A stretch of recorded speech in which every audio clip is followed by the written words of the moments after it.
రాయతేసినారు. ఆడికెళ్ళి వచ్చిన డైవర్ట్ చేయాలనే ప్రయత్నం. ఇప్పుడు ఈ మధ్య హైడ్రా ఒకటి తీసుకొచ్చినారు. హైడ్రా జూనిక పోయిందని 2 రోజులు కేటీఆర్ గారు పోయిందంటే 3వ రోజు ఆయన మీద దాడి చేపించే ప్రయత్నం చేసిండ్రు.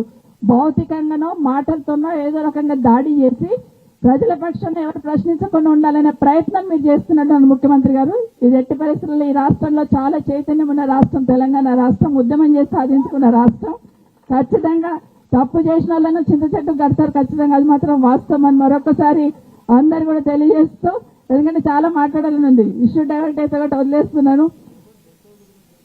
నా కొడుకు గెస్ట్ హౌస్ 3 గెస్ట్ హౌస్ అన్నాడు. ఒక్కటి మాత్రం అడుగుతాను, ఇక్కడ నుండి ఒక 3 గెస్ట్ హౌస్లే ఉన్నాయని చెప్తున్నాడు నా కొడుకుల పేర్ల మీద. నా చిట్ట అంతా ఉందని చెప్తున్నాడు. నాకు ఒక కూతురు కూడా ఉంది, మరి ఆ 4వ గెస్ట్ హౌస్ కూడా ఉండాలో చూసుకోవాలి. ఒకటి 3 అయితే కట్టం కదా, 4 కడతాం కదా. ఒకటి నిజంగానే ముఖ్యమంత్రి గారు మీకు చిత్తశుద్ధి ఉంటే, పేదవాళ్ళ మీద ప్రేమ ఉంటే, ఈరోజు అందరినీ కూడా ఒకరొకరిని అడుగుతున్నావు కదా, నీ గెస్ట్ హౌస్ కూర్చున్నా, నీ గెస్ట్ హౌస్ కూర్చున్నా, నీ గెస్ట్ హౌస్ కూర్చున్నా అని పర్మిషన్ అడుగుతున్నావు కదా మమ్మల్ని పర్మిషన్ అడుగుతున్నట్టు పేదోళ్ళు ఎందుకు అడగలేవు? వాళ్ళ మీదకి ఎందుకు బుల్డోజర్ పంపిస్తున్నావు? ఒకసారి సమాధానం చెప్పాలి. వాళ్ళని కూడా అడిగేది ఉండే కదా, నీళ్లు తీసుకుంటా మరి వాళ్ళకి అడగకుండా రాత్రి బుల్డోజర్ పంపిస్తున్నావు, మరి మాకు పర్మిషన్ అడుగుతాం. నేనైతే పర్మిషన్ ఇచ్చిన, నా 3 ఫామ్ హౌస్లు కూల్చమని పర్మిషన్ ఇస్తున్నా. 7 టైం పెట్టి కూల్చమని చెప్తా ఉన్నాను.